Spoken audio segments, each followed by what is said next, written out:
बहन बहुत-बहुत स्वागत है एक बार फिर से हमारे चैनल पे। जैसा कि आप सभी जानते हैं, डेली वेजेस का मसला जो है बहुत ही टाइम से हल नहीं हो पा रहा है, जिसमें डेली वेजेस ने इस बार प्रोटेस्ट करने की बात की थी और जिसमें बताया गया था कि ये सभी डेली वेजर जो है श्रीनगर में सीएम हाउस के सामने धरना प्रदर्शन करेंगे, जिसमें हज़ारों के हिसाब से सारे डेली वेजर्स जो है वहाँ पर प्रोटेस्ट कर रहे थे और बहुत सारे डेली वेजर्स को लाठीचार्ज का भी सामना करना पुलिस की तरफ से और बहुत सारे ऐसे डेली वेजर्स थे जिनको अरेस्ट भी किया गया है। इन सभी डेली वेजर्स का ये कहना था कि जब सीएम उमर अब्दुल्ला सीएम बनने से पहले बहुत बड़े वादे किए थे उन्होंने और कहा था कि डेली वेजर्स की बात जो है फर्स्ट डे से करेंगे जब वो सीएम बनेंगे। लेकिन इस बार के जब बजट सेशन था उसमें डेली वेजर्स को यही बताया गया कि इनके बारे में हम सोच रहे हैं कुछ आगे नेक्स्ट प्लान बनाएंगे, लेकिन असल में ऐसा कुछ होने वाला नहीं है। इसीलिए नाराज़ होकर डेली वेजर्स ने इस बार बहुत बड़े लेवल का प्रोटेस्ट शुरू कर दिया है। इन सभी डेली वेजर्स का ये कहना है कि जब कोविड का दौर था और जब जम्मू एंड कश्मीर में मुश्किल हालात थे तो इन्हीं डेली वेजर्स ने सभी डिपार्टमेंट्स को चलाया था। लेकिन ये इनको पता नहीं था कि आने वाले टाइम में इनको ये जो सैलरी का इशू है ये काफ़ी लंबे टाइम तक चलेगा और इनका जो परमानेंट का इशू है वो नहीं हो पाएगा। तो इसी बात पर नाराज़ होकर जो Jammu and Kashmir daily wagers हैं इन सब ने प्रोटेस्ट पूरे स्टेट में पूरे यूटी में शुरू कर दिया है। तो आने वाले टाइम में देखना होगा इनका मसला कहाँ पर जा सकता है, क्या हो सकता है, ये आने वाला टाइम ही बताएगा। कुछ हमारे जम्मू एंड कश्मीर के डेली वेजर्स ने प्रेस कॉन्फ्रेंस भी की और उसमें यही बताया कि जब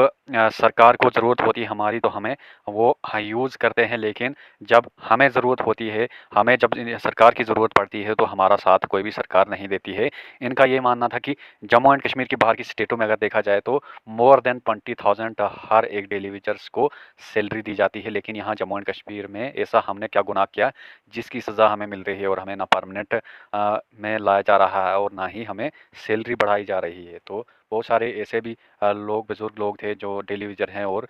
रिटायर हो गए हैं और उनकी ना सैलरी बढ़ी और ना इनका फ्यूचर अभी डार्कनेस में है और उनके बच्चे जो हैं अच्छी एजुकेशन भी नहीं हासिल कर पाए, क्योंकि डेली बेसिस जो नीड्स है वो ही नहीं पूरी कर पाए हैं इनके पेरेंट्स। तो कहाँ से ये अच्छी लेवल की एजुकेशन जो है हासिल कर पाते, इसीलिए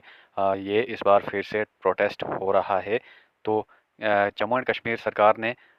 बहुत बड़े वादे किए थे इलेक्शन से पहले और बताया था कि हम फर्स्ट डे से ये डेली वेजर का काम करेंगे। जम्मू एंड कश्मीर के जो भी डेली वेजर है, आशा वर्कर हैं, एनवाईसीज़ हैं या फिर आशा वर्कर, आयाज़ या हेल्पर, तो इन सब को जनरल एक पॉलिसी बनाएंगे जिसमें इनके बारे में हम सैलरीज़ वगैरह का इशू जो है वो सॉल्व करेंगे। लेकिन अब तक ये कुछ नहीं हो पाया, ना ही इसके इसमें बजट में इस बार दिया गया है। और ऊपर से अगर बेरोज़गारी की बात करें तो एक स्टेटमेंट में आज एक मिनिस्टर ने कहा कि मोर देन 3 लाख एप्लीकेशन जो है वो रिसीव हुई है एक पोर्टल में, जो कि ग्रेजुएट और पोस्ट ग्रेजुएट अनएम्प्लॉयड है। उन्होंने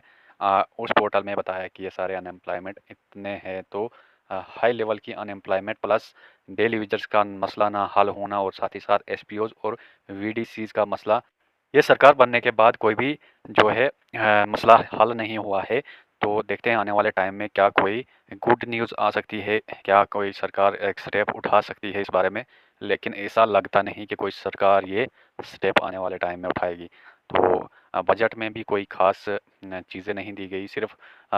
जो अंत्योदयाज़ हैं उनको फ्री राशन और 200 यूनिट फ्री बिजली देने की बात की गई। तो बाकी जो वादे किए गए थे वो पूरे ना कर